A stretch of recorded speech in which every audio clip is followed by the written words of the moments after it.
Hare Krishna, Krishna Krishna, Hare Hare, Hare Rama, Rama Rama, Hare Hare. Gurave Gaurachandraya Radhikaya Tadalaye Krishnaya Krishna Bhaktaya Tadbhaktaya Namo Namaha Namo Vishnu Padaya Krishna Prishthaya Bhutale Srimate Bhakti Vedanta Swami Namini Namaste Saraswati Devi Gauravani Pracharini Nirvishesha Shunyavadi Paschatadeshatayini. Hare Krishna, dear Vaishnavas, Panchakalpatarubhyascha Kripa Sindhubhya Cha Patitanam Pavanebhyo Vaishnavebhyo Namo Namaha. Thank you so much for joining, for your association. So today we will try to repeat what we have heard from the Guru Sadhu Shastra on this topic of demons in Krishna Lila or demons in Vrindavan and what anarthas they represent and how we can take lessons from those pastimes. So please, we seek your prayers, blessings before we start this topic. So our humble obeisance at all of your lotus feet to pray for us, bless us. So for the next some time, we can try to be instrument for the pleasure of Sri Guru and Krishna on this wonderful topic of demons in Krishna Lila. So, what to start? Let's start with Jai Radha. Jai Radha Madhava, Jai Kunja Bihari, Jai Radha Madhava, Jai Kunja Bihari, Jai Radha Madhava, Jai Kunja Bihari, Jai Radha Madhava, Jai Kunja Bihari, Gopi Jana Vallabha, Jaya Girivaradhari, Jaya Girivaradhari, Gopi Jana Vallabha, Jaya Girivaradhari, Jaya Girivaradhari, Jaya Yashodanandana, Jaya Brajajana Ranjana, Jaya Yashodanandana, Jaya Vrajajana Ranjana, Jaya Yashodanandana, Jaya Brajajana Ranjana, Jaya Yashodanandana, Jaya Vrajajana Ranjana, Yamuna Tiravanachari, Jaya Kunja Bihari, Jaya Kunja Bihari, Yamuna Tiravanachari, Jaya Kunja Bihari, Jaya Kunja Bihari, Jaya Radha Madhava, Jaya Kunja Bihari, Jaya Radha Madhava, Jaya Kunja Bihari. Hare Krishna, Krishna Krishna Krishna Hare Hare Hare Rama Rama Rama Hare Hare Hare Krishna Krishna Krishna Hare Hare Hare Rama Rama Rama Hare Hare Jaya Radha Madhava Jaya Kunja Bihari Jaya Radha Madhava Jaya Kunja Bihari.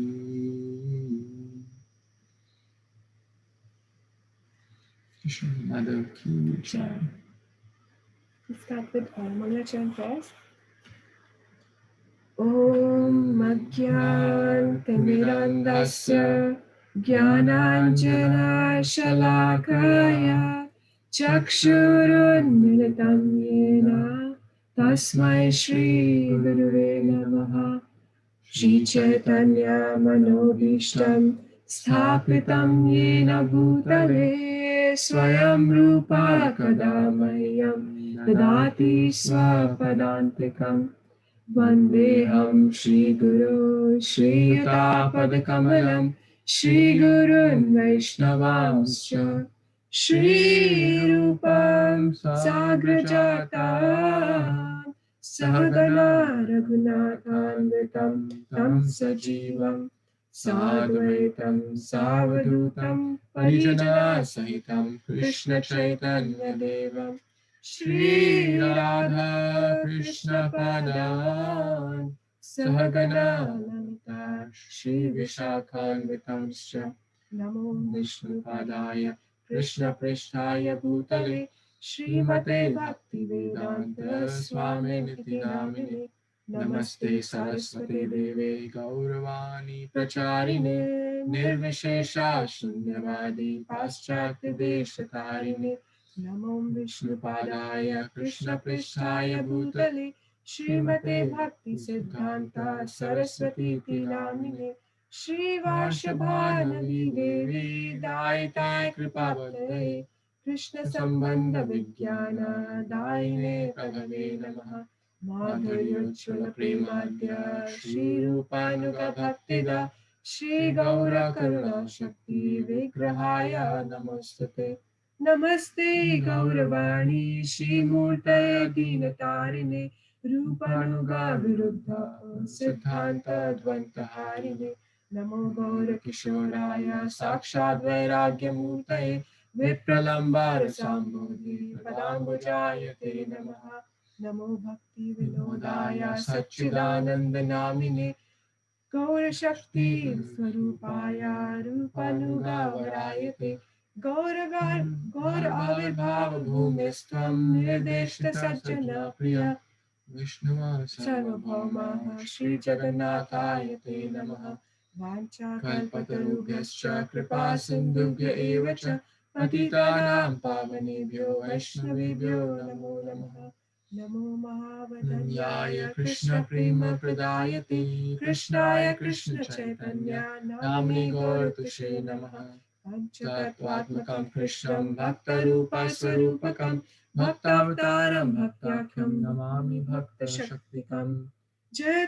He Krishna Karuna Sindhu Dina Bandhu Jagatpate Gopisha Gopika Kanta Radha Kanta Namostute Jai Tam Surata Pangor Mama Mandra Matir Gati Matsarvasya Padambojo Shri Radha Madana Mohanam Govindaranay Kalpadrumada Srimad Ratnagar Simhasanastau Srimad Radha Srila Govinda Deva Krishnali Visevyavanam Smarami Sriman Rasarasaram Divam Shivatatatasthita Karshan Venu Swane Gope Gopinathai Shristana Tapta Kanchana Gaurangi Radhe Vrindavaneshwari Vrishabhanu Sute Devi Pranamami Hari Priye Jai Shri Shri Krishna Krishna Chaitanya Chaitanya Prabhu Prabhu Nityananda Nityananda Shri Shri Advaita Advaita Gadadhara Gadadhara Shrivasadi Shrivasadi Gaur Gaur Bhaktavinda. Bhaktavinda.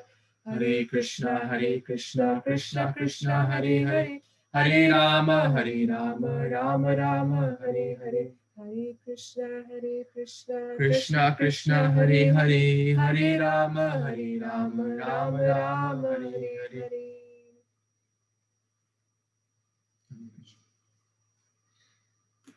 Thank you so much for joining, and I'm very grateful to Grace Namni Kishori Mataji for encouraging me to to to do this service.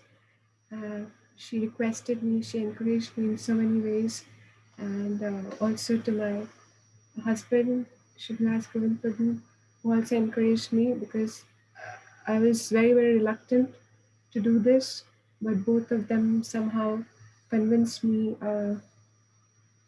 somehow, because I remember one of my spiritual master's statement. He says humility is not that we keep on saying no, no, no, but it actually means to give in to the desires of the senior Vaishnavas.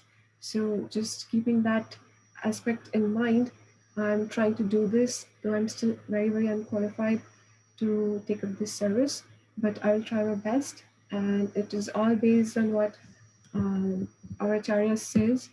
And this is a very heavy topic, but it's just being taken by different aspects, by different readings that I've been doing, and lectures and observations and whatever I've heard before. So nothing is concocted. Everything is as it is taken from the different scriptures. So also before we begin, I would like to also share that we'll pick one of you at the end of the class to summarize the class for the next week, because it's a big seminar. There are many demons. We won't be covering everything today. So today is just introduction and demon Putana. But for the next sessions, we need someone to summarize the class in 5 to 7 minutes, not very long. Just take the highlights and summarize it. So we'll just randomly pick anyone. Any one of your name can be picked up. So you have to be just alert. Otherwise, you have to go back and hear the class again. So, okay. Coming to this topic of anarthas. So, what is the meaning of anarthas? Anarthas means something that is not required, that is unwanted in our lives. And Prabhupada in one lecture was talking about anarthas in general, like broadly, he was talking about the anarthas which are present in the environment. So he was giving various examples. So one of the examples that we can take is, okay, we created cars, and the cars need fuel, and the fuel emit some gases which are harmful for our environment. So that is unwanted. So we create something, but we're also creating unwanted things. We're creating things which are not required. So Prabhupada was classifying that in general, broadly, in our environment, also we see that there are so many anarthas. So even as devotees, we can classify anarthas as external or internal. So external anarthas could be our environment, internal could be our own devotional life. So about external anarthas, we cannot do much, but at the same time, we have to be alert of what we need in our lives. For example, as devotees, we know this principle of simple living and high thinking. So as devotees, if we are accumulating too many things which are not required in our life, then we have to be careful. Like for example, if I'm not able to fit my clothes in two closets and I need another closet and another closet, then that's something that I need to really look into. Do I really need that? Similarly, we're seeing there's so many devotees keeping so many refrigerators. Do we really need that? Why do we need so many refrigerators? In earlier days, people would do without refrigerators. They were eating fresh. So why do we need so many things? And because if we need so many things, then we need a bigger house, bigger place, bigger maintenance. Everything becomes bigger and more complicated. So we have to keep this principle of simple living and high thinking, which Prabhupada outlined in his lecture of instruction, purport. I think second purport. So this is a very important principle as devotees. What we do not need in our lives, what is complicating our lives and complicating our material life, spiritual life, everything. So we need to take that out, identify it, and take that out. Then there can be anarthas, which is gross and subtle, or which is within our environment, our spiritual environment. So gross anarthas is maybe someone is addicted to watching TV, someone is addicted to meat, someone is addicted to alcohol. So all these things are gross, are habits which are visible. And there's something subtle. We know there are six vices: greed, anger, lust, envy, pride, etc. The six vices, which are which are which is which who, those are all our internal enemies. So we need to fight them. We need to identify it and fight them. So and it's also very important to understand that we cannot go to the subtle anarthas until unless we have dealt sufficiently with gross anarthas. For example, if somebody is still struggling with intoxicants or meat or other habits which are grossly wrong and not conducive for a spiritual life, then subtle anarthas will not go away we'll be because we are eating, consuming things which are not conducive for a spiritual life, then then our internal environment won't be stable. We'll have those because those have agitated mind. The envy would be there. There'll be anger. So all those things, everything is connected. So we have to take care of our gross anarthas, and therefore the picture of four regulative principles comes in. They're all very important. So we take care of our gross anarthas, and we see that when we take up to spiritual life sincerely, then these gross anarthas are the first one to go. They go first. We start to quit meat. We are nowhere close to alcohol. Then we stop drinking tea and coffee and all those intoxicants, gambling, and we try to be pure in our existence. So gross anarthas is the first one to go, and then we come to this subtle anarthas, which are plaguing us for a very, very long time. And they keep on plaguing us even in our spiritual life. So we need to identify them. So we know this. Anyone can outline the 9 stages of devotional service, which are outlined by Rupa Goswami. Could anyone please try to outline them, just naming them? The 9 stages of devotional service.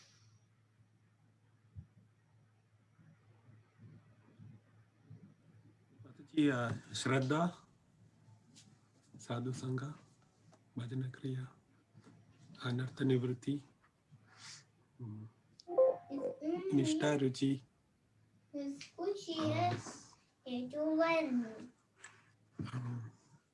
Bhava Prema. Yeah, before bhava is asakti.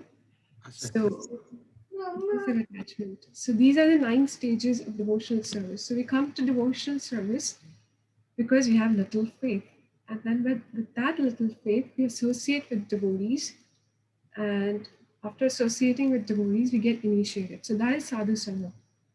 And then after sadhu sangha, we start doing real bhajana. So after initiation, our real bhajan will start. Of course, initiation is not really important, or in the sense that how Raghunath Maharaj put, it's a formality. So eventually, everything belongs to consciousness. Even after initiation, somebody can be really careless. That is very much possible. But the essence is that our real bhajan, if we're sincere, then it starts after the initiation. So we start doing bhajan kriya, and then we come to the stage of anartha nivritti. And then we go different stages. When anartha nivritti is gone, then we go to nishtha, ruchi, asakti, bhava, and prema.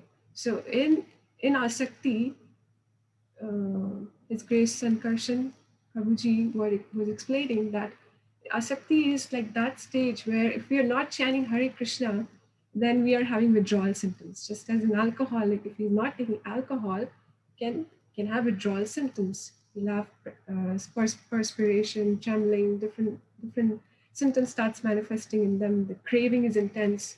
So similarly, in Asakti, we come to this craving stage where we just don't want to stop thinking about Krishna. And Bhava is volcanic eruptions of emotion, of love towards Krishna. And Prema is the full-fledged love for Krishna.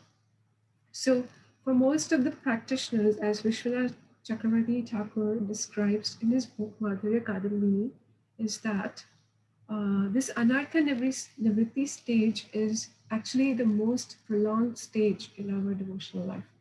So most of us get stuck here.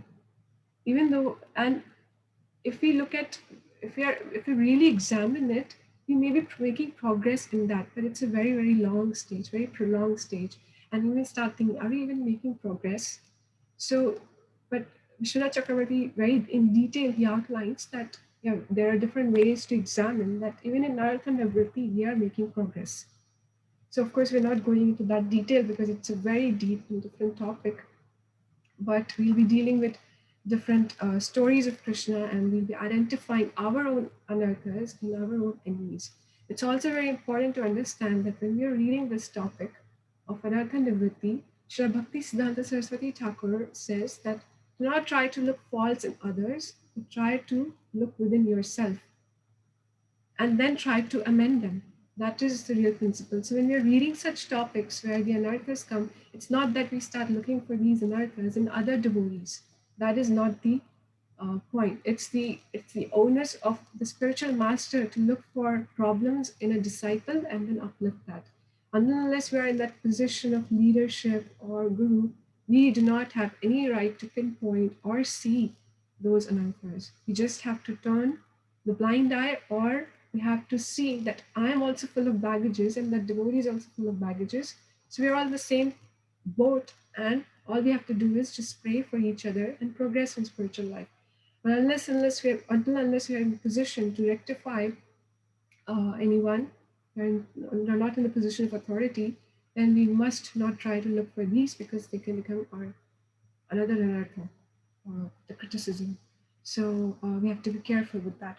So this Prabhupada also outlines this, that our Krishna consciousness movement, our ISKCON, is a Nivritti Marg. There are two parts, Pravritti and Nivritti. Would anyone like to tell what is the meaning of Nivritti and what is the meaning of Pravritti?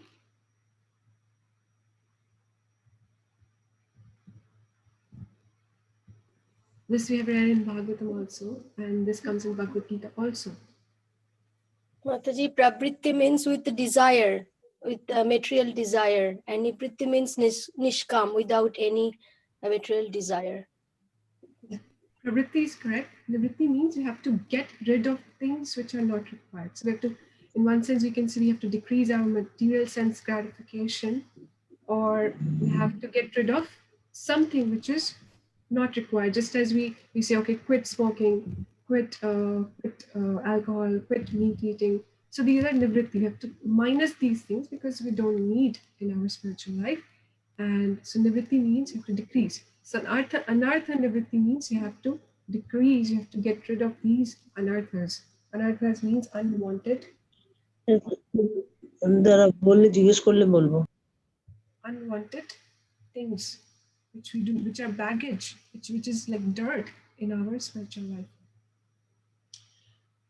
So we won't be able to cover up everything. I mean, I won't be able to do everything because this topic is very vast, very deep, and there can be deep philosophical discussions about it.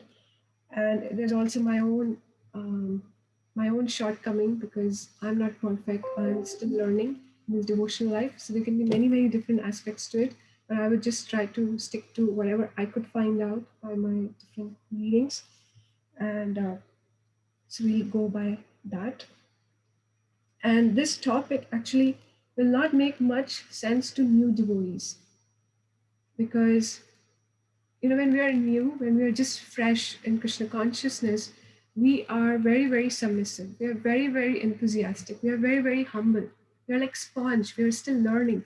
So, you'll see new devotees would be like, Mataji, can I do this? Prabhuji, can I do this? Should it be done like this? They're always so receptive to understand. But And the other section of people who will not understand is devotees who've been somehow hanging around in this movement for years and years together, but are careless in their practice. They're not very alert. They're just somehow coming for prasad or somehow coming for good music. They also won't be able to connect with this topic. But devotees who are really serious practitioners, who are really striving for purity in Krishna consciousness, they will be able to relate with it, because these anarthas are playing us when we are a little more comfortable in the Krishna consciousness. So we've practiced for some time, and after some time, we get all the honor, all the respect, because we've spent so many years in Krishna consciousness. So these anarthas, because of our previous conditionings, they start coming in the forefront. And an alert devotee tries to take them out, just as Lord Chaitanya says, there are weeds which will come in our devotional practice. So we have to uproot these weeds. So an alert practitioner, a sincere practitioner, a genuine practitioner would be able to identify these and take them out, or try to deal with them, or try to do something about it, take help if required. We won't be also discussing the solutions here. We'll discuss the solution of these anarthas at the end of the seminar, entire thing, because for most problems, the solution would be similar. So we'll discuss it all together. So one other thing that we have to also question ourselves is, why are we in this movement? Why are we in this Krishna consciousness? Would anyone like to answer that? Why are we in Krishna consciousness? Why are we part of this movement? What is it in for me? To liberate ourselves, Okay. to liberate ourselves. Yeah. So liberation for most people is a different concept, and in what Prabhupada teaches us, liberation is a different concept for us. So for a general concept, liberation, well, the other spiritual movements may be offering as well, but why are we in this ISKCON? Why are we in this Gauriya Vaishnava Parampara? To go back to Godhead along and to preach. Yeah, go back to Godhead. Yeah. So Mataji, We are the part and parcel of Lord Krishna, and after coming in this world, we are forgetting that. So that is why we have to be Krishna conscious, and what is our main goal of this human life. That is why we are in the Krishna consciousness. Okay. Hare Krishna Mataji. I feel that chanting every day keeps us away from negative energies. It gives the positivity. But yoga practitioners may say, okay, you do yoga and keep the negative energy at bay. So we have to really think, why are we in this movement? Because it also will propel this topic of anartha, because we should have strong motivation. What do we want, so that we want to get rid of these anarthas? So anybody else would like to give it a try? Yes, I would like to say, Mataji, Hare Krishna. Can I say? Yes, please. Actually, we are ignorant, and we have forgotten our relationship with the Lord. It's to revive also, to get connected, to understand and to know Him more, so that if we are dedicated and devoted, He reveals Himself to us more. Yes, yes.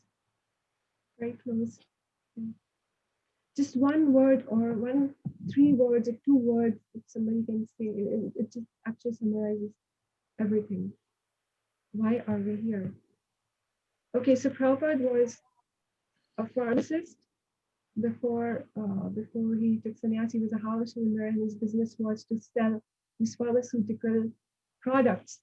And so pharmaceutical products are for treatments. He would sell ointments, he would sell liniments, different drugs, different preparations for different problems in the body. But after he took sannyas and he became full-fledged in Krishna consciousness, preaching this movement, he was selling one ointment, one particular ointment that is available to us. Oh, Mataji, oh, Hare Krishna Mataji, that is to spread the Krishna's name, to do Sankirtan, to know everyone about Yeah. Krishna. Yeah. So there's a verse, Premanjana Chichurita, Bhakti Vilochanena. So he's selling, he's giving out, distributing this Premanjana. Premanjana means ointment of love. So that is what we are here for pure devotional service, to revive our love for Krishna. So once you've revived our love for Krishna, once you're situated in pure devotional service, we automatically want to preach. Automatically our relationship is revived. So we have to focus on this pure devotional service.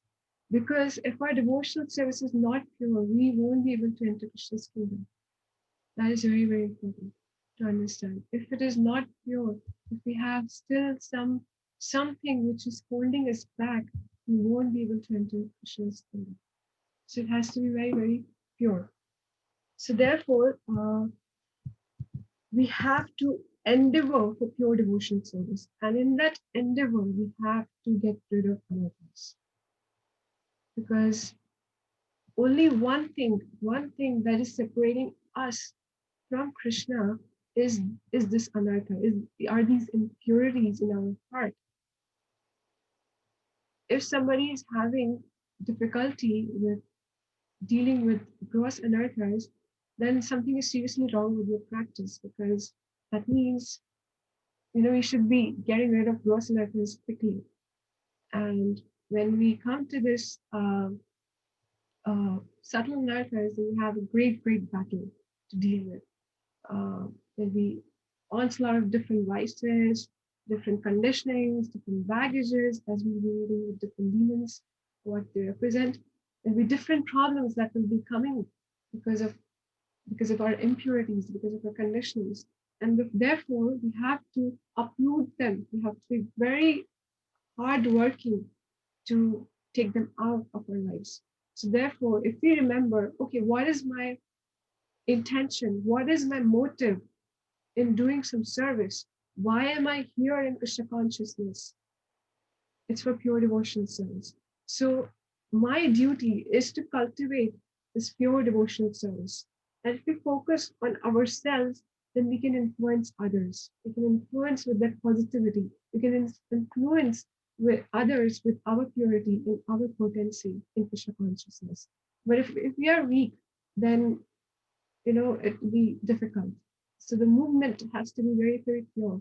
So everybody has to take this responsibility of becoming pure devotees. Otherwise, we'll be stuck here in this material world, battling with our own anarthas and different modes of material nature. So whenever pure devotional service is available, we should purchase it. There's a beautiful verse. Krishna Bhakti Ras Bhavita Mati Kriyatam Yadi Kutopi Labdhate Tatra Lalyam Api Mulyam Ekalam Janma Koti Sukrite Nalabdhate. Pure devotional service in Krishna consciousness cannot be had even by pious activity in hundreds and thousands of lives. So one may be very, very pure, doing lots of charity, doing lots of puja, this, that, mantra, tantra, whatever. But this piety is not enough for pure devotional service in Krishna consciousness. It is just not enough. It can be attained only by paying one price. Tatra lalyam api mulyam ekalam. That is intense greed to obtain it. If it is available somewhere, one must purchase it without delay. And this is a beautiful verse. So whenever devotional service, pure devotees are available, we should just show our intense greed. We should be just like sponge, ready to absorb. We should be so very receptive to absorb these principles of pure devotional service. And if every day we can think, I want to be a pure devotee, then all our actions, all our activities, all our thoughts would be very, very pure. Because you have to endeavor for that. We have to show our greed to Krishna, and then Krishna will be able to bestow us with. So the idea of coming to Krishna consciousness is not to get good food, not to get good music, not to get good people, to associate with good people. But it is very, very intense. It is a good amount of hard work. Of course, just by having prasad, just by associating with devotees, just by being in kirtan, we can obtain Krishna prema. But because we are contaminated, because we are not pure, we need to endeavor. As sadhakas, we need to endeavor. Otherwise, we'll be stuck. It is hard work, and it may be a heavy topic, but those who are sincere, those who are serious, would understand the the, the weight that this part carries in our lives, the anarthas that we need to uproot to attain pure devotional service. Mataji, can you please be closer to the speaker of the computer? You are a little far away and it's a little muffled. Thank you, Mataji. Very nice class so far.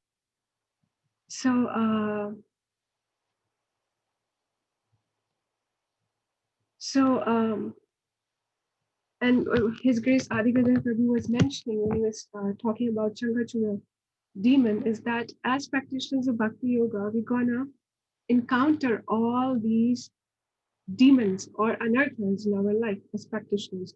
So these demons have been outlined, what they represent have been outlined by Bhakti Vinod Thakur, the Grand Spiritual Master, the great Grand Spiritual Master Srila Prabhupada, the father of Bhakti Saraswati Thakur.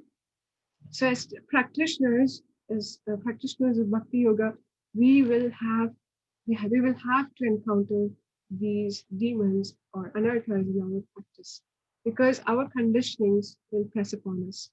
We will bring our material consciousness, because that is what we've been associating with for a very, very long time, and that comes into spiritual practices. Why was I not given the credit for cooking? Why was not I given the credit for book distribution at scores? Why was not I given the opportunity to give a class? So all these material conditionings of looking for name, fame, prestige, of lauding it over, will come in spiritual practices. I dressed the deity so beautifully. Why did not anyone mention my name? So if that is our intention, then our devotional service cannot be pure. It cannot be unmotivated, cannot be uninterrupted. But if we have only and only interest is to please Krishna, which is what this pure devotional service is all about, then our devotional service will be perfect, will be pure. And it doesn't matter if somebody appreciates us, if we are noticed or not noticed. If Krishna is noticed, we are happy, and that is pure devotional service. So also Bhakti Siddhanta Saraswati Thakur, he uses different stories actually to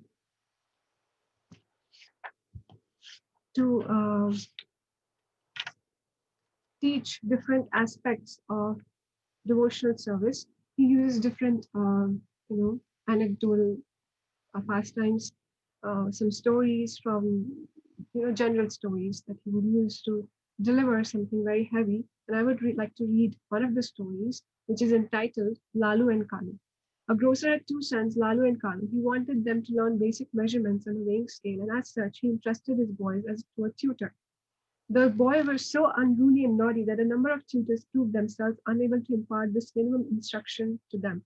Finally, the grocer had to declare that he would give away half of his grocery business to anyone who could educate his two sons in numbers up to 100 at least. These two boys were, however, full of so many vices that they became addicted to smoking, even though they were still infants. A poor old Brahmana, being allured by the lucrative offer, undertook the job of teaching them. Their father made a very stringent arrangement so the boys would always stay with their tutor. One day, Lalu and Kalu went out for a stroll along with their tutor. As they were walking, they came across a cow, and the tutor asked Lalu, "Could you say how many legs this cow has?" Lalu started counting the cow's legs. 1, 2, 3. All of a sudden, Kalu stopped his brother by closing his brother's mouth with his hand and saying, "Oh, brother, don't count." He will try to cleverly teach in numbers. Lalu therefore stopped counting as he could realize the crafty teaching method of his tutor. Another day, Lalu and Kalu were taking rest in one room along with their tutor. Both of them started snoring as if they were in deep sleep, so that the tutor may take them to in deep slumber. Their tutor, noting that his pupils were asleep, decided that he would also take rest. After a while, Lalu and Kalu began trying to ascertain if the tutor was asleep, and being assured, they got up and went outside to smoke to their heart's content. After finishing their cigarettes, they returned to the room and pretended to be sleeping again. After a while, when the tutor woke up, he smelt a strong odor of smoke inside the room. Immediately, he roused the boys from their sleep, they were not sleeping, and he started inquiring about the smell. His suspicions were confirmed when he smelled their hands. Lalu and Kalu, rubbing their eyes, started pleading, "Oh, sir, we know nothing about this." The tutor chastised them. "Why are your hands smelling of smoke?" Lalu and Kalu continued to defend themselves, crying, "Oh, sir, we fell asleep before you. We are just waking up now. How could we be smoking, sir? But it's possible that some rascal was smoking with the help of our hands, without our knowledge, while we were asleep." So this is now purported by Bhaktisiddhanta Saraswati Thakur. Those who are determined to accept no advice or instruction for their self-development are reflected in the mode of character as revealed in these two cunning boys. Quite often, many of us do not like to pay any heed to the messages and instructions in our daily activities, only because of our apprehension that they might lead us to a domain of peace and welfare. Just like Lalu and Kalu, the majority of common people never accept the way to real welfare and happiness. They would prefer a pretension of keeping the association of saintly persons while continuing their activities of sense gratification in wealth, women, and wine. Because we are unable to give up our hypocrisy and sense of foolish individualism and independence, that saintly persons fail to lead us to real wisdom. Whenever our spiritual master sees our inclination to such unworthy activities, we make an attempt to defend ourselves with a false plea that we are not really interested in such activities and that it is merely that some unscrupulous religious or social leaders have forced us to become engrossed in them. By nature, all mischievous persons act like this, and they put all the blame upon others in order to conceal their faults. They try to project their thirst for sense gratification onto honest persons. So the point is that if we are not inclined towards our self-development, then nobody would be able to help us, even though the advice is available. So there's so much ample information and ample guidance available unless we are inclined to take up this part of self-development, removing these anarchies for our own welfare and our own peace, then we won't be able to progress in our spiritual life, and nobody will be able to help us with that. So when we come to ISKCON, after a couple of years, and depending upon situations and congregation dynamics, we become senior devotees, maybe after 6 months, maybe after a year, maybe after 5 months, or 5 years, sorry. So we start getting a lot of name, a lot of fame, a lot of prestige, and wealth if we are like fundraising or something. So we are exposed to all these things. His Grace Chaitanya Charan Prabhu was explaining that we get so much power sometimes when we come to Krishna consciousness that when there's a senior devotee, everybody just starts paying dandavats, and everybody's like, "What can we do for you? What can we do for you?" There's so much power, so much name, so much respect, so much honor that we are exposed to. And all this, if we try to start enjoying it, then it becomes like a poison for our own spiritual lives. So we have to be very, very, very careful in identifying all these things. And if somebody is honoring us in such a way, then we have to be very, very introspective. Very introspective. What am I doing to even accept such honor? Sometimes, because that's the culture, even very new devotees would start respecting devotees with whom they're associating with, and we may try to enjoy all that glorification. But we have to be, again, very, very careful. Otherwise, we strangulate our spiritual life. We are choking our spiritual progress. Therefore we have to understand the importance of the identification of these hierarchies. We have to identify our enemies. When we know what the enemy looks like, when we know where the enemy is hiding, we can attack at the right time with the right weapon. But if we do not know, if we are oblivious, if we are careless, then the enemy will be attacking us silently, eating us up. And we won't even realize that. And we stop our progress in spiritual growth. So when we have to influence our own Krishna consciousness and others' Krishna consciousness, we have to really touch others' lives with pure Krishna consciousness, then it requires spiritual potency. And spiritual potency comes when we are spiritually pure. With the purity comes spiritual potency. So we have to be we have to take this service of cleansing our own selves. Cheto Darpanam Marjan, we have to clean ourselves daily and make sure that we are spotlessly clean, we are perfect in our pure devotion to the Lord. And then we will be able to influence our lives positively and others' lives also very, very positively. Because that is seen, that is felt. We see that devotees who are very, very sincere in their practice, they're very effulgent. There's natural effulgence to them, and we naturally want to take their association because of their purity.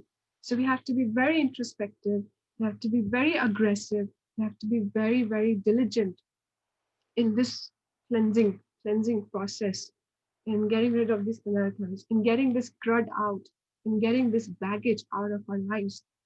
And we have to be very, very mindful, introspective, aggressive about our progress, and we also have to understand that what Prabhupada is giving us is complete in ourselves. Sometimes people say, "Oh, let's it's what Prabhupada gave some 50 years back was relevant then, and it's not now relevant. We need to lax ourselves. We will not able to cope up." So we have to get this idea out of us. When we know this medicine works, we see that change in Prabhupada's disciples. They are so pure in their conduct because they took the medicine from Prabhupada as it is. The transcendental pharmacist, the Prabhupada, Srila Prabhupada, they took the medicine as it is. So it's working. It's definitely working. So we do not have to change anything. ISKCON is complete in itself. ISKCON is like a desire tree. What we want, it will give us because it's part of the spiritual world. It's part of Krishna.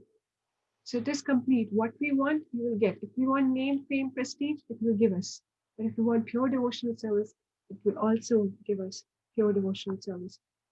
So we also have to understand that what is keeping us here is our anarthas. Where are these anarthas? In the subtle mind. So the gross mind, the gross body goes away with time. It goes away, and we take another gross body. We take another gross body. So gross body is not real problem. The real problem is the subtle body. So we have to. The subtle body is keeping us here. The subtle body is imprisoning us here in this material world. So real work is inside. When we work inside, when we work internally and diligently, then pure devotional service will be awakened. It will be revived. And this is the most wonderful, most exciting adventure of our lives. And what is that? Struggle for pure devotional service. So it's contrary. We're saying struggle for pure devotional service. Yes, it is a hard work. There is a lot of hard work. And we cannot take Krishna consciousness just very lightly. Just some good food, good prasad. We have to work really hard on our certain body. So if one thing that we can think in the morning is that I want to be a pure devotee, then it's the most exciting, most adventurous aspect of our life, that we are struggling to become pure devotees. So his Grace and Prashan Prabhu says, so we have to be very, very diligent, not just when we are in front of others, but also on our own private space. When we are by ourselves, it is very important to be pure devotees as well. So it's very easy to make a show, in front of others. Yes, Prabhuji, yes, Mataji, and different aspects of devotional life we can say. But what are we doing by ourselves is very, very important. It's so important. So he says that what do we do when we are by ourselves? What do we do when we are alone? That is real integrity. So if that integrity is there, then there'll be positivity. So before I asked Vilas Prabhu to take over and just read another story from Bhaktisiddhanta Saraswati Thakur's stories that he would say. So this is a story of a woodcutter.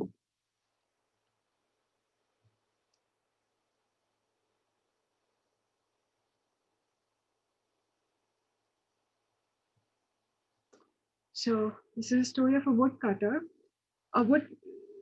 The story is entitled Prudence of a Woodcutter. A woodcutter planned to go to the forest of Sundarban for collecting wood. Sundarban is full of wild animals, so an experienced person warned the woodcutter that it might be fatal if he enters the forest without being adequately armed. But the woodcutter retorted, saying, I would like to disprove the unfounded notion of common people that one should enter a forest with arms. I won't expose my foolishness to carry coal to a Newcastle coal field. There are so many big trees in the forest. If I use a broken branch from one of those trees, all the wild animals will run away here and there. If I see any animal approaching, I will break a branch from a tree and threaten the beast so that it won't dare come near me. It will run away when it sees me wielding the branch. The woodcutter thought himself to be very prudent, but he did not have the basic common sense that his speculation would be of no use in case a tiger jumped upon him suddenly and bit off his head while he was breaking a branch from a tree. He would neither be able to get hold of a branch nor could he kill the tiger. Instead, he himself would be killed. Actually, that was the case. After a few days of the woodcutter's entering the jungle, information came that a small tiger had very easily jumped on him and enjoyed his blood and flesh without any problem. In fact, when he saw the tiger, the woodcutter began cutting a branch of the big tree to make his weapon to fight with the animal. But before he could finish, the tiger attacked him and he was killed almost immediately. So purport by Srila Bhaktisiddhanta Saraswati Thakur. So what happens, the analogy that Bhaktisiddhanta Saraswati Thakur is saying is that yogis try to control their material senses through laborious methods of physical feats, but quite often six inherent and cardinal passions and vices of man like curiously untamed tigers. So Bhaktisiddhanta Saraswati Thakur is comparing our vices to untamed tigers. May jump upon him and start sucking his blood. In this event, it is quite possible that one may fall prey to agitation of the senses. On the contrary, those passions become conducive to his devotional service and the transcendental influence of devotion to the Supreme Personality of God. So, we can understand that for a devotee, all the vices except for envy can be utilized in Krishna's service, but it has to be purified. One other aspect is the yogis try to control their vices, control their mind by the dint of their own ability. That's the main difference between a yogi and a bhakti yogi, that they are dependent on themselves for doing the job. But the problem is that until unless they're purified, they won't be able to control their vices. The devotees who are dependent on Krishna, who are dependent on Guru, who are dependent on Sadhu, will be able to cross over that problem. So definitely we have this problem of anarthas, but with the help of devotees, with the help of the Lord, by their causeless mercy, we will be able to cross over these anarthas. So I will stop here and I will ask Shivalas Prabhu to add something if he has to add, and then continue the story of Putana. Any questions, any comments, anything else that somebody would like to add? You explained so nicely. I am really amazed at the depth of your knowledge. Thank you so much. It's all taken through my readings. Mataji, very nice format you followed. The different ideas you said is very nice. Thank you so much, Mataji. Very nice flow. Is the voice audible? Is it clear? Yes, yes, sir. Yeah, Mataji, I have a question for you. Did you start your this Hare Krishna involvement and all your progress? Was it before the marriage? How were you before the marriage? And obviously, you have progressed a lot now. I hope you don't mind that question. It's just, I don't want to embarrass you, but Prabhuji, yes, Prabhuji, I was introduced before marriage. So before marriage, I've been practicing for 5.5, 6 years, I think 5.5 to 6 years. Yeah, so I was very fortunate to be with these devotees who are just amazing, and they're just really amazing, and I miss their association so much. They were, I mean, whatever I know is because of them. So, yeah. thank Really you. hope it answers. Thank you very much. You have made a lot of progress, no question. No, Prabhuji, I have long, long way to go. That's what I've realized. It's a long, long way to go. Mataji, I have a question. Yes. Very nice class, Mataji. Thank you very much. Dhanyavad Pranam. Mataji, you told like about pure devotional service. So pure devotional service is very, very tough, Mataji. So person like me, such a fallen person like me, how I can how it will apply in my case, my situation, like to get that pure devotional service. Mataji, how can you please explain? Yes, pure devotional service. Our Guru Maharaj also writes. We have a list of instructions, and he writes, pure devotional service is rare. And sometimes I think of it, and I realize that pure devotional service is also rare amongst devotees, because there's a big movement now, and we have lots of different people coming with different baggages, and not everybody may be aligned for pure devotional service. So you have to seek the association of pure devotional service. Also, very important aspect is that we'll also cover with Putana, is that how sincere we are. And if we are sincere, Krishna will guide us to pure devotees, and Krishna will give us that path. But it depends upon our sincerity. I mean, I will discuss with more with Putna, definitely, because there's something, some lesson there. But the point is how sincere we are, you know. And if we're sincere, Krishna will arrange pure devotees.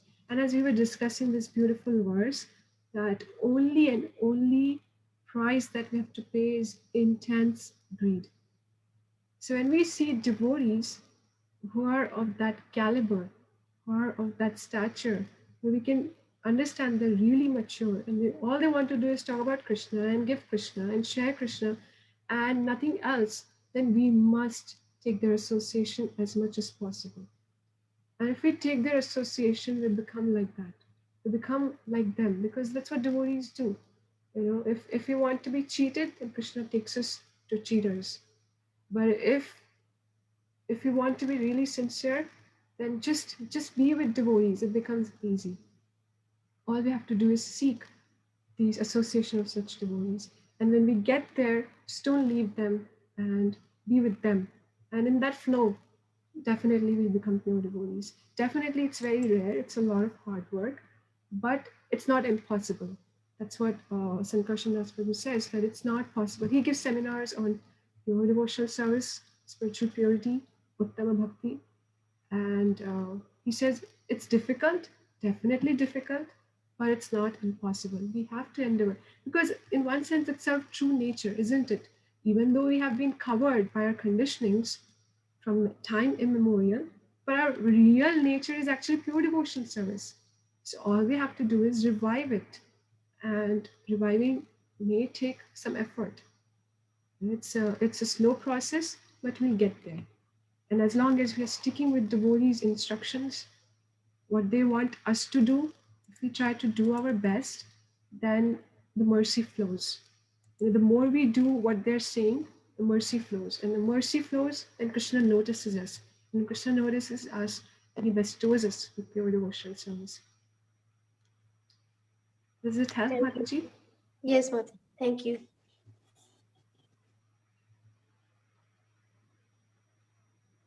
So it's almost 10 a.m. Should we cover Putana in 15-20 minutes? Or can take some time? Is that okay? to talk about Putana and the anartha she represents. Is it okay, everyone, to sign up for that? It was quite rational and philosophical reflection of devotion. Thank you. So now we will share some story because we all like story. Yeah, it's a beautiful way because we have a story and then we can go into the philosophy also. So it's a beautiful way of meditation, meditating on Krishna's pastime and learning at the same time. Okay, so let's start this wonderful story of Putana. I'm sure we all have heard this wonderful story of Putana multiple times, or seen videos. But nonetheless, whenever we hear Krishna Gatha, whenever we hear Krishna's name, form, qualities, or anything in association with the Lord, it purifies us. It is all purifying. So Srila Shukdev Goswami mentions in Canto 10, Chapter 6, the story of Putana is mentioned. So generally first Shruti is at the end of the chapter, but I want to mention that at the beginning of our discussion about Putana, that any person who hears with faith and devotion about how Krishna, the Supreme Personality of Godhead, killed Putana and thus invests his hearing in such childhood pastimes of Krishna, certainly attains attachment for Govinda, the Supreme Personality of Godhead. So we were talking about pure devotional service. One of the ways to attain pure devotional service is to hear Srimad Bhagavatam, and especially the name, form, qualities of the Supreme Lord. Shravanam is the first limb of Krishna consciousness, as Prahlad Maharaj says in his verse, Canto 7, Shravanam, Kirtanam, Vishnu Smaranam, Adisevanam, etc. So let's hear this beautiful story of Putana. And one may wonder what happens when we hear. So in the same chapter, the background is that Nanda Maharaj is gone to pay taxes to King Kamsa because Kamsa was the ruler. And Nanda Maharaj in Gokul Mahavan, from Gokul, he goes to Mathura to pay taxes. And then he's feeling some kind of danger because Vasudeva is cautioning him because Kamsa had already made plans to kill the babies in Gokul Mahavan. So therefore, Nanda Maharaj is in spiritual anxiety. We were talking yesterday about peace, but spiritual anxiety is much beyond that so-called peace. Mata Yashoda was always in anxiety about Krishna. Nanda Maharaj was always in anxiety about Krishna. That's because they had pure love for Krishna. So, and now even Parikshit Maharaj is in anxiety because Nanda Maharaj is in anxiety. So Shukdev Goswami in text number 3 is mentioned a beautiful point that, my dear king, referring to Parikshit Maharaj, wherever people in any position perform their occupational duties of devotional service by chanting and hearing Shravanam Kirtanam Vishnu, there cannot be any danger from bad elements. Therefore, there is no need for anxiety about Gokula while the Supreme Lord is present. Such a beautiful verse to meditate upon. That whoever is hearing Krishna's pastime, whoever is chanting Krishna's holy name, Yatra Gayanti Mad Bhakta Tatra Tishtami Narada. Krishna is personally present. And where Krishna is present, what can Putana do? She cannot do anything. What can the demons do? The demon cannot harm a person who is sincerely chanting, like Haridas Thakur, like Prahlad Maharaj, like so many of great sages. So here comes Putana, Khechari, Balaghatani, desiring to kill the infants, the newborn babies in Vraja. Kamsa deployed all these Rakshasas basically to kill Krishna. And then she comes, Putana Airlines. She comes down, and then how can she enter Vrindavan? Her original form was very wicked, like a witch, very, very long. We will see later she becomes 12 miles long.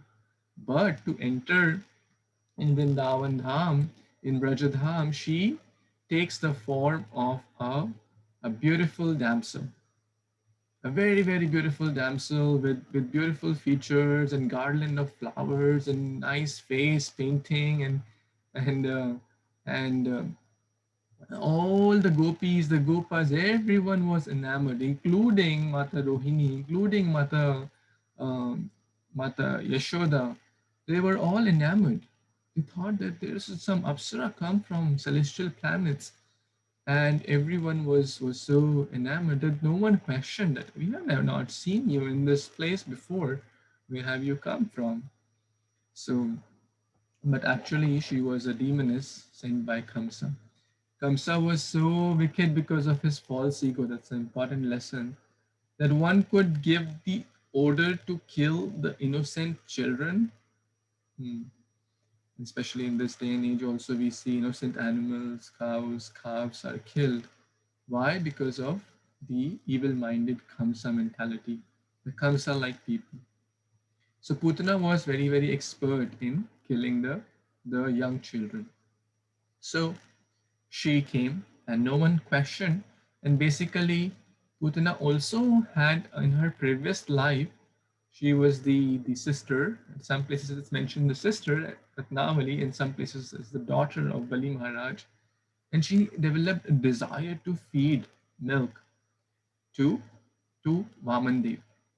When he came to beg for 3 steps of land as a dwarf incarnation. And then therefore, and then when he took the land, then she said, well, he is so wicked, he is so evil, let me kill. But Krishna is so merciful. He is the desire fulfilling tree. He fulfills both the desires parallelly.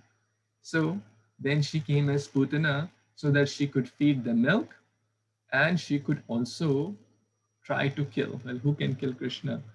But here is an important point here that although she had the attire of a mother, her attitude was not of the mother. It's a very, very important point, which is Grace Gauranga Darshan Prabhu was mentioning, that she had the attire of the mother. Yes, a couple of days back, we were also reading this in the Samudra Manthan Lila, that how Rahu got the attire of a demigod, but he did not have the attitude of devotion as a demigod. Similarly, in our life, we should not take, as Manjulali just mentioned, we should not take just the attire of devotion. We should take the attitude of devotion so that we can make wonderful spiritual progress, external and internal. She was mentioned to the external and the internal anarthas. If we can't even try to solve the external anarthas, how can we work on internal? Of course, internal is much, much more important. But here, Putana, she took the attire of the mother, not the attitude of the mother, like the dress, Karmi's dress as a devotee. And then what happened? She took Krishna in her lap, and Shukdev Goswami mentions as if a person takes a snake in one's lap thinking as a rope. Only an ignorant person will take snake in one's lap thinking it to be a rope. So Putana thought Krishna is just an ordinary boy and I'll just kill him in a couple of seconds. And not only that, she had smeared, because she wanted to feed milk and that was her plan to kill. So she had smeared Kalakuta wish to feed Krishna, that poison which was sufficient to kill hundreds of adult men in couple of in moments. So she had smeared that poison on her breast so that when she puts her breast in the mouth of baby Krishna, he will immediately be dead. That was her wicked plan. Very, very evil plan to kill the baby. And but Krishna, no one else could recognize this plot. Now someone may question, well, all of these are Nitya Siddhas, Devaki or Yashoda Mata, Rohini Mata, the Gopis, how could they not understand the evil plot? How could the evil plot work in Vrindavan? The answer is because of Krishna's Lila Shakti. The Yoga Maya potency made them forget that this is, an evil Rakshasi, and they thought this is some damsel, some Apsara, and if she feeds our baby milk, the baby will get stronger and healthier and powerful. So now she took the baby Krishna in her lap, and our little Kana, our little Krishna, he closed his eyes. And Acharyas gives wonderful, wonderful lessons why he closed his eyes. There are many, many lessons, many, many reasons. First is, well, the first demoness has come. The first demon is a she demon. Kamsa was basically following women first, ladies first, I guess. So she sent the Putana demon. Like, in first the kids, they are given like Barbie doll or this dolls, and then they sent helicopters, Pranavrata. So Nanda Baba, the uncles bring different toys. So uncle was sending different toys, but what do kids do? Kids break them. They don't last very long. So his mama, Krishna's mama, Kamsa mama, was sending different toys in the form of demons and demonesses, and Krishna was killing them one after the other, breaking them. So it said, first demon, that to woman. I said, dharma is to protect the woman. How can I kill the woman? So he closed his eyes. Then Krishna said, well, my glances are all auspicious. When we wake up the deities, there is a wonderful verse in the deity worship manual. Jaya Jaya Kripa Moy Sarva Jagatera Nath Sarva Jagatera Kuru Shubha Drishtipat. Shubha Drishtipat. Krishna, you get up and you give your auspicious glances upon the whole world. Shubha Drishti. Being present in the front of deities is Shubha Drishti. We are so blessed. We are auspicious. We are fortunate. As Lakshmi Devi, we recently read in the Samudra Manthana, she is on the chest of Lord Vishnu in giving her auspicious glances to everyone who comes to worship Lord Narayana or Lord Krishna. So if I give her Shubha Drishti, then she will be all purified and then she will not be able to, do her plan. So she closed his eyes. And then Putana may run away. Putana may get fearful. And then Krishna said, oh, I am fearful of this wicked monstrous. He closed his eyes. There are more than 10, reasons about this. But in the interest of the time, we will just keep moving that how Krishna closed his eyes, and then this evil Putana put her breast in Krishna's mouth and desiring to feed in the guise to kill her, to kill the baby, to kill him. And Krishna sucked the poison. Krishna sucked the milk. Krishna sucked the very life air. And then she was in so much torrential pain, and she was saying, leave me, leave me, leave me. And Krishna would not leave. When Krishna holds someone, he stayed up. When Krishna holds someone, he does not leave. So this is the beauty of it. He's like Banka, like a bended. When Krishna holds someone, he does not leave. So Putna was screaming loudly and ferociously and torrential. Like it was like, people were not able to understand where is this extraordinary thunderbolt-like sound coming from. And then she, basically lost her life. Her prana was, taken by Krishna.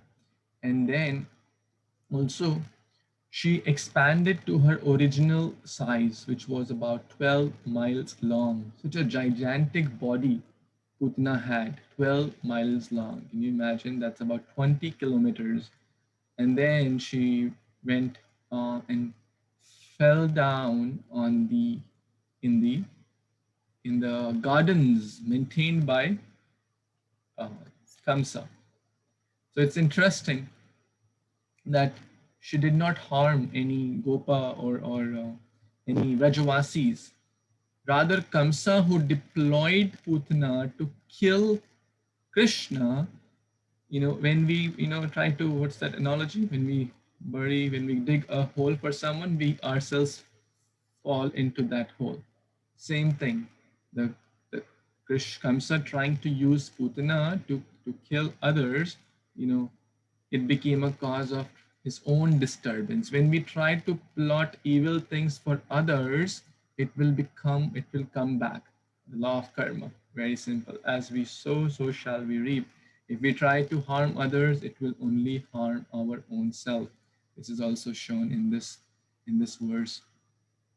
And then there is beautiful description when she falls down, her teeth, her belly, and her eyes, and like wells, and so description like mountains. And because imagine 12 mile, 20 kilometers, it will, the Govardhan Parikrama, just to circumambulate, it takes about 6-7 hours to circumambulate, to do parikrama.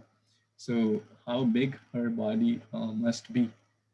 And there is also a place now, if you go to that Mathura area, Vrindavan, Vajradham, you can also see that place. There is kind of a depression still there. So, and all the children were playing. Child Krishna, sorry, the child was still there because child had not, the Krishna, the baby child had not yet left her body. He was still on the upper part of Putana's body, and then came all the mothers, because the father was still, on his way back. But Mother Yashoda, Rohini, everyone, all the gopis were waved about the switch of a cow to give full protection. So basically, they, cow is very, very holy. We recently read in the Srimad Bhagavatam the Samudra Manthan Lila also, that how cow gave the Panchagavya. So in the Vrajdham, they would switch, they would wave the tail of the cow, they would do the cow urine, cow dung, everything is auspicious. Everything is very, very holy.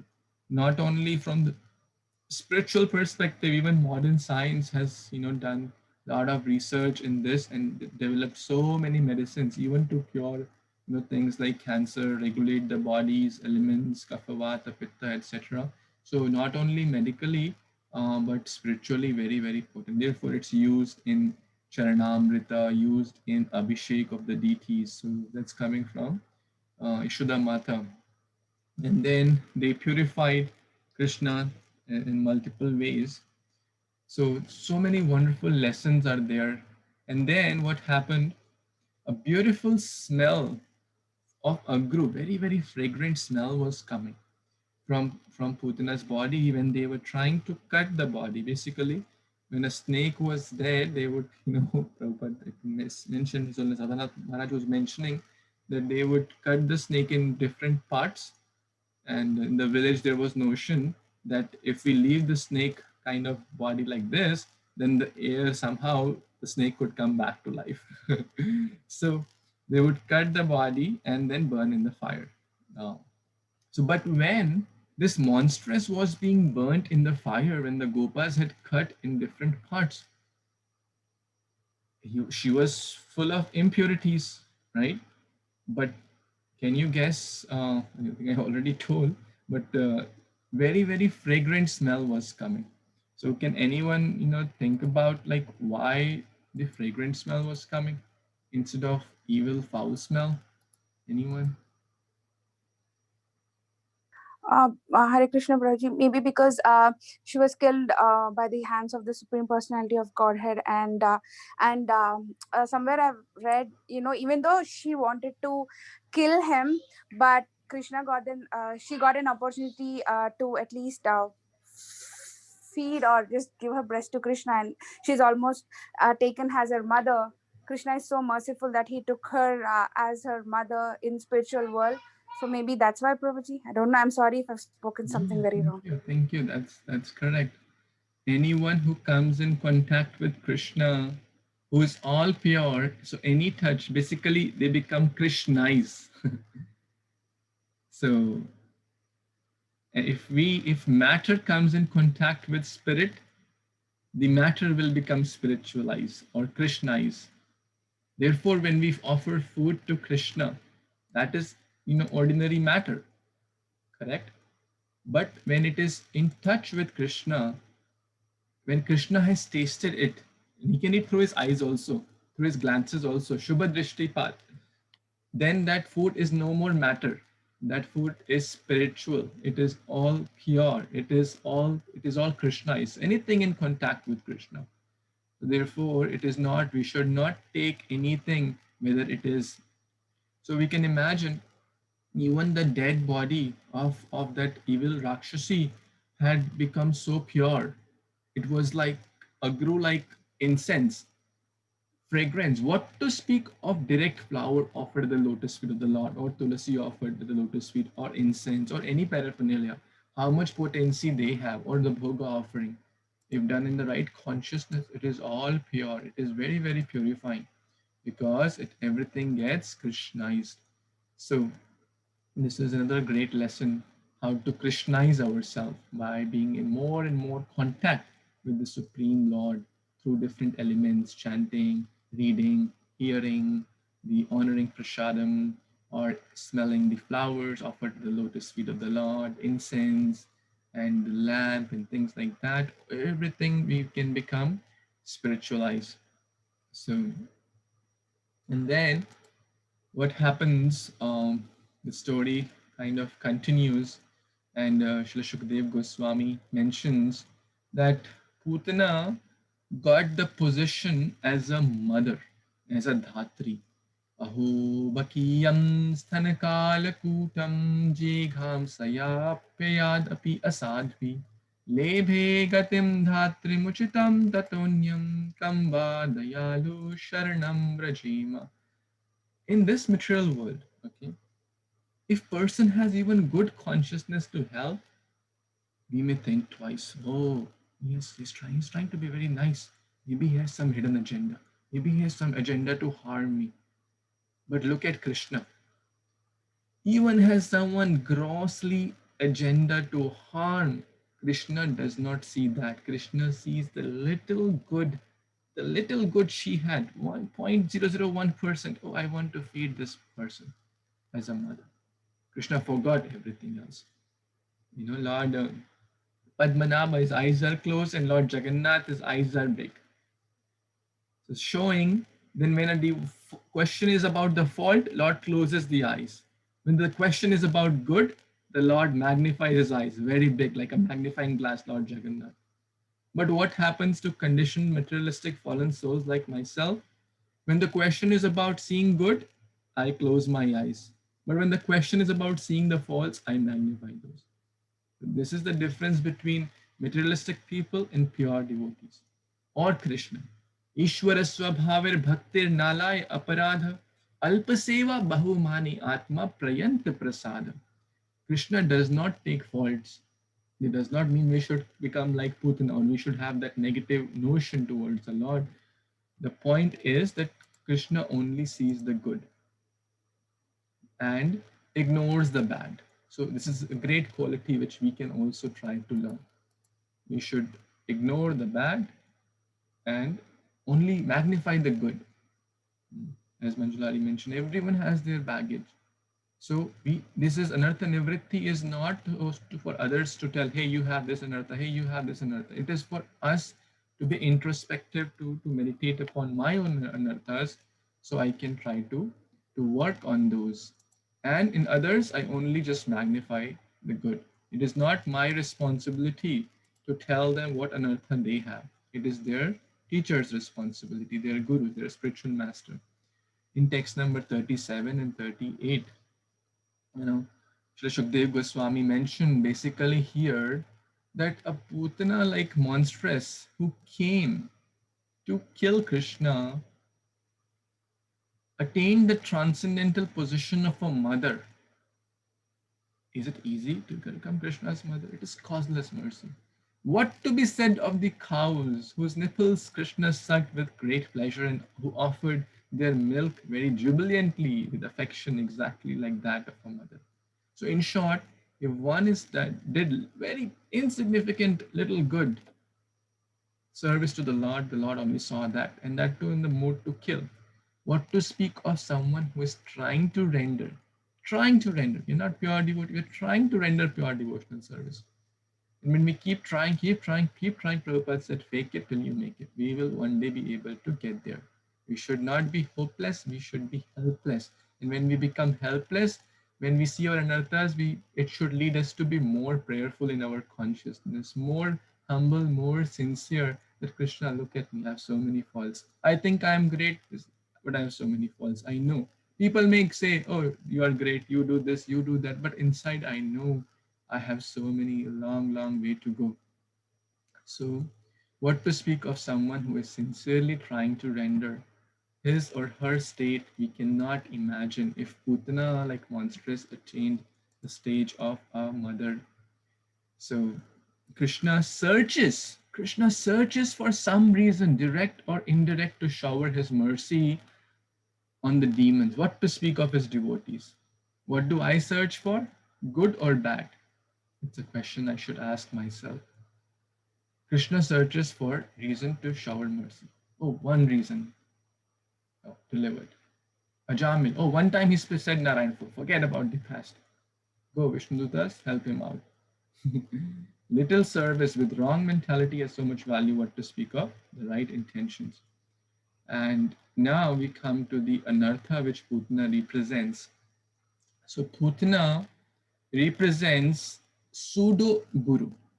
Srila Bhakti Vinod Thakur and Srila Bhakti Siddhanta Saraswati Thakur Maharaj explain that Putana represents pseudo guru, or the guru who tries to mix the pure essence of scriptures and mix it with his or her own interpretations, or telling, oh, scriptures tell to enjoy world. After all, life is meant to enjoy sense gratification through his or her own speculation, or not giving the proper conclusions of bhakti, like we read yesterday, or His Grace Adigadar Prabhu explained that how Devanand Pandit initially, before he attained the mercy of Lord Chaitanya, was, kind of fits in this class, because he was speaking Bhagavatam devoid of bhakti. That's like a pseudo guru. Talking about Krishna consciousness, but talking about impersonalism, Mayavad. It is like the pure milk. The milk is pure, very, very healthy, but when touched with the serpent mouth, becomes impure. So we should be very, very careful and not hear from those pseudo gurus, not accept those pseudo gurus who are not giving the proper conclusions. So we should hear from proper bona fide parampara system. Evam parampara praptam, Krishna says in Bhagavad Gita. So the scriptures are like the mother. The milk is like the pure knowledge. But the poison of impersonalism will, even one drop of milk, will anyone like to drink milk, which is very healthy? All like to drink milk. Most of, all people like to drink milk. But if I tell that it has one drop of poison, would anyone be interested to drink that milk? No, right? I would assume so. No. Similarly, sometimes a new person, Krishna is like baby in our heart. Baby in the sense, the Bhakti Lata Bij is there. Guru Krishna Prasadapaya Bhakti Lata Bij. I have not matured in my Krishna consciousness. So even if 99%, someone may be speaking, okay, yeah, it seems okay. He's talking about Krishna, he's talking about Rama. But that 1% or even 0.1% of milk of impersonalism or one speculation can pollute, can poison the 99% also. Correct? So we should be very, very careful, especially in this day and age. I think I asked this question yesterday also. In this day and age, we should be very, very careful in whom we hear Krishna Katha from. And because we are not mature, I'm not mature in my bhakti, my Krishna is in a, or seed of devotion is very, very dormant stage. So it may not be able to, a pure devotee like Srivas Thakur, it does not matter. They will only take the essence. But for neophytes like myself, it certainly matters. So we should be very, very careful. So that's the pseudo guru, about one who is teaching wrong conclusions from scriptures. So that's one type of pseudo guru outside who is trying to give false interpretations. The second pseudo guru is our own, empirical inclinations. How can this be possible?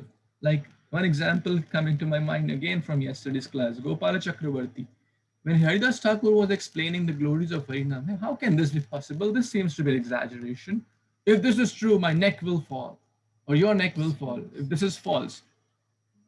So basically, not having faith, thinking with our own rationale. Hey, how can Kachap avatar be 800,000 miles? Scripture said too much. This is impossible. The Dr. Frog mentality. How can this Mandara mountain be a golden mountain? I just want, maybe if I have 1 kilogram of gold, then I'll be very happy. Golden mountain, it seems to be impossible. Who has seen golden mountain?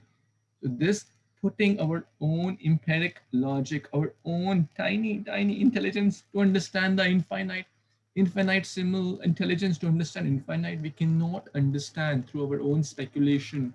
Bhakti is not a ascending process. Bhakti is descending process. Bhakti is not a commodity to buy in the market. Bhakti is a commodity to receive from parampara. Evam parampara praptam. This is received. This is not purchased.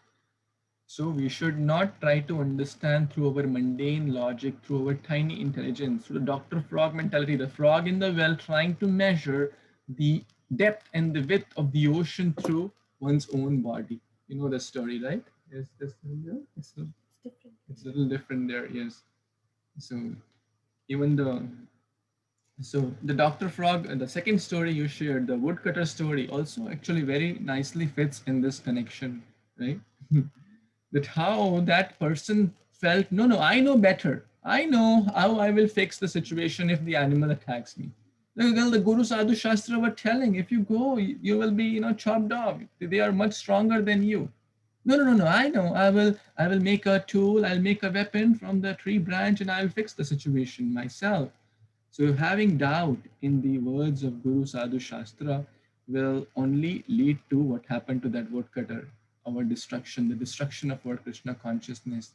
It will take us away from the path of bhakti. So we should receive without doubt. I mean, see, and for a doubting person, Bhagavad Gita says there is no happiness in this world or the next. So that does not mean blind faith. It means we should have reasonable faith. If the doubts are there, we should ask in a proper way, tadvidi pranipatina pariprashnina sevaya, in a submissive way, not in a mood to challenge, hey, this is wrong, like how Gopala Chakravarti said, I know better, you don't know better. Not in the mood to challenge, not in the mood to prove I know better, but in the mood, my Guru Dev, my Shiksha Guru, Diksha Guru, somehow I am having difficulty to understand this. Can you please help me? Can you please enlighten me? Can you please guide me how I can properly understand? That is fine. We're not saying to not ask questions. In fact, in ISKCON, at the end of every class, practically, every speaker, ask to have any questions in this subject, etc. So this is about Putana, the two gurus, one outside and one's our own corrupted mind, corrupted speculative intelligence, Dr. Frog mentality, and the other outside. Maya Bhada Bhasha Shune Hoila Sarvanash. We should be very, very careful, not hear from any Tom, Dick, Harry. Sometimes, people say, oh, well, my uncle's, Chachi and Mosi's brother, this told me that we should do this. This is not the way to achieve bhakti. We should hear from qualified people, parampara praptam, not from any Tom, Dick, Harry. What is their integrity, as Adhika Prabhu said? Are they following the principles of pure spiritual life, Gaudiya Vaishnavism? Are they following the parampara system? It's a big topic, who is the right spiritual master, but this is some of the lessons and reflections of what does Putana represent? The pseudo guru propensity. And Krishna sees only the good, and so many wonderful lessons are there in this. And then one important lesson, that no one can perpetually cheat or control. So if someone tries to have Putana-like mentality, that means karmi in the disguise of a devotee, and then he or she may be able to cheat someone maybe extract some money out of someone, maybe get some fame, name by some evil agendas. But no one can perpetually do that. Ultimately, Guru Sadhu Shastra, Param Vijate Shri Krishna Sankirtan. Ultimately, Dharma will win. Ultimately, by higher powers, one's power ultimately gets nullified and one's real colors get revealed to the world. So one may try to trick others for a short time, but Krishna will establish Dharma, Dharma Sansthapanat. He will arrange through his devotees or himself or through his energies, like how Putana's real agendas came out very soon. Shortly, she could, trick others, but not for long. And those who want to cause harm to God or godly people are themselves ruined. One more lesson, contact with Krishna spiritualizes matter. Krishna's transcendental touch purifies both the bodies and the heart, even of the most wicked demons. So beautiful. And one more, Krishna's nature is to find some opportunity to show mercy even to the demoniac people. So these are so many beautiful lessons, and we can meditate upon, we can try. So if anyone has any comments or questions, additions, so sorry we're a little over time, but I hope you are all very, very merciful and just take the good, and if there is any, it's all because of Granth Raj Srimad Bhagavatam and the Guru Parampara. It's nothing is ours. It's just trying to repeat the message.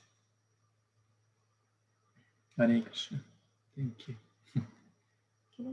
Yeah, please. So here, I really like this point where Krishna is just looking for the opportunity to shower his mercy upon anyone and everyone who does a little good. So similarly, as devotees, we should not try to look for faults, because we should also have the qualities that the Lord has. So Lord is not looking for any faults, so we should also not look for any faults, because as we mentioned before, that it becomes another anartha or problem that we have to deal with, that criticism. And the other thing, reflection, is that Putana represents fake guru, and we, of course, it is also represented by demon Keshi, but we can still meditate that we should also kill this tendency of becoming fake gurus in ourselves. Because as soon as we spend some years, we feel that we have the authority to instruct, but we should be very, very careful in our attitude and what are we instructing. Is it based on Guru Sadhana Shastra? Just because we have spent some years, it doesn't mean that we can say anything and everything. It should still, as a solution to this problem of Putana, is to depend on Guru Sadhana Shastra. We should try to kill this tendency in our own selves to be fake gurus. Also, as Prabhupada says, this is another aspect to it, that Prabhupada says that if we have we know that there are 4 defects in us. One of them is a tendency to cheat or to be cheated. So if we are insincere, if we want to be cheated, then Krishna will take us to the fake gurus. Krishna will take us to person who are not at all speaking scriptures, and we'll be deviated. Or even if they're speaking some scripture, there are up-sampradayas or wrong philosophies, deviated philosophies, if we are insincere. But if we are sincere, Krishna will guide us to the right path. So Prabhupada says, if we want to be cheated, then Krishna has ample supply of pseudo-gurus also. So it really depends upon our sincerity, our receptivity of what we want. If we want to enjoy the material world, then Krishna will supply ample gurus, pseudo-gurus, who will give us the opportunity to enjoy material world, and we'll have the stamp of so-called spiritual life. Also, as devotees, we should be very, very careful of whom we are hearing from. It also just not limits us to Mayavad and impersonalism, but it goes down to anyone who is deviated from the philosophy. Because Prabhupada says that we should have this fear of Maya. We should always be scared of having a fall down. We should always be scared, because Maya can attack us anytime, any moment. So if we are hearing something from someone which is totally wrong, contrary, or deviated, anytime Maya can attack us, and we will be gone from a Krishna conscious journey.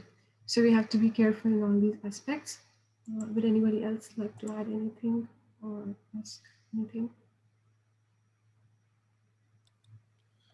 Prabhuji and Mataji, why does Putana represent a pseudo guru? Is it because she dressed up as a beautiful lady and tried to come and cheat others?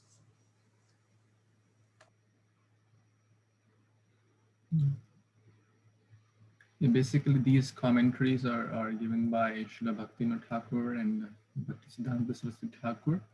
So the answer is yes, as you said, like, externally something, but internally something.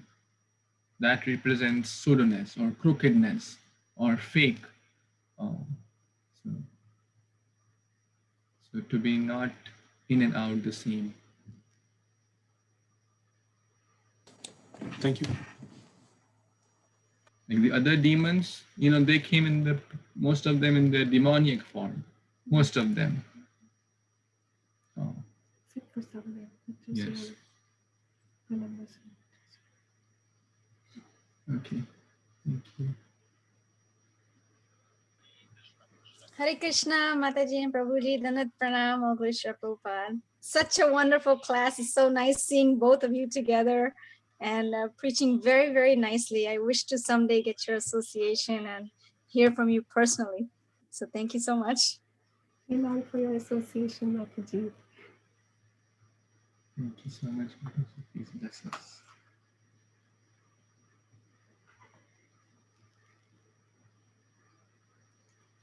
Okay, so if there are no additional comments or questions. Thank you so much. Thank you. Prabhuji, thank you. Thank you for I your turned blessing. you. Yeah, I was listening in the car, and because I had to leave quick because I'm gonna be in the temple volunteering now for the canteen. So please forgive me that I turned you off and turned on again. Thank you. Thank you so much for your association and blessings. So we can pause here. It's already a little over time, but we are so grateful for all of your association, prayers, and blessings. If there's any shortcoming, please, you are Sargrahis. Ignore that as our personal shortcoming. If there is anything good, it is all from Guru Sadhu Shastra and the wonderful Brahma Madhava Bodhi Paramtara. So, Guruvi Gaurachandra, Radhikaya Tadalaya Krishnaya Krishna Bhaktaya Tad Bhaktaya Namo Namaha. Thank you very much.